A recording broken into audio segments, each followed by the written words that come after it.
Shalom Aleichem. For Tisha B'Av, the 9th of Av, we are pre-recording the learning.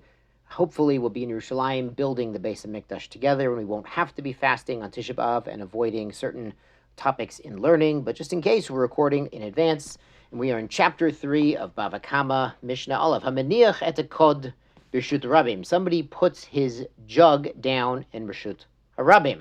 Now, he's not supposed to do that. Uva acher, another man comes along, v'nitkol ba, and he trips over it, ushvara, and it breaks.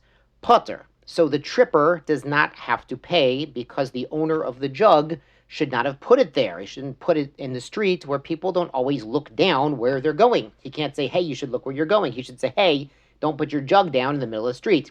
Im huzak ba, and if the tripper was injured by falling over this jug, ba lechavit chayiv benizko. The owner of the jug who illegally left it there must pay the man damages.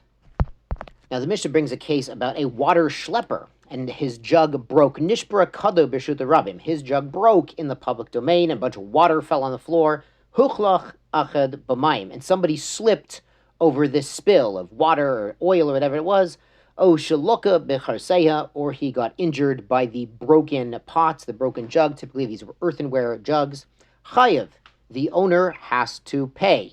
Now, the owner could have avoided, the idea is he could have been more careful and avoided breaking his jug or spilling his water, so he created a hazard, like a bore, in the Reshut Rabim, in the public domain, and he's liable for whatever injury comes out of that. Rabbi Yehuda says, Bimit kavin chayev. If he has intention, he does need to pay. Now, intention here means he wants to scoop up the remaining liquid, he wants to try to save some of the oil or save some of the shards. So he's there intending to pick it up. So then he's chayev. Be'ena mitkaven. If not, it's just kind of garbage, and he's just leaving his garbage. Potter. He doesn't have to pay. Now, Rabbi Yehuda's idea is because people should generally look where they're going. Now, if somebody does something really unexpected, like puts a jug, a barrel, or marbles on the floor in the public domain, you don't really held accountable for not looking for that. But things do break on the public street, and Rabbi Yehuda says, nitkol posheya. Basically, if somebody isn't having some awareness, some mazel, as we said yesterday, some intellectual awareness looking around, then they've contributed to their own injury.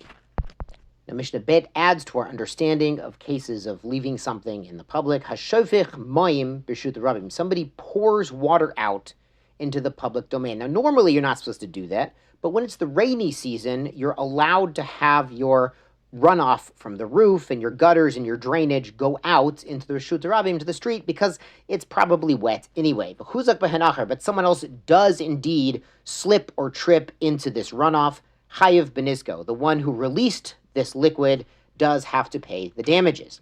Hamatzniya takots, and somebody who hides away a thorn or a needle or a sharp piece of glass, and they left it in public where somebody might stumble upon it or touch it by accident. They didn't bury it or the like. The goder at gidra bekotzim, or somebody makes a wall, but he's got thorn bushes or thorny vines all over the wall, and they're sticking out into the street. The goder shenafel reshut Rabim, or his wall fell down onto the sidewalk or onto the public street, and he had the opportunity to remove it and did not. Chuzke v'hen acherim. In any of these cases, someone else was damaged by the dangerous situation he left in the public domain. Chayev benizko, the one who created the problem, must pay the damages. Yeshar kochachem tizku lemitzvot tizku lelmod Torah.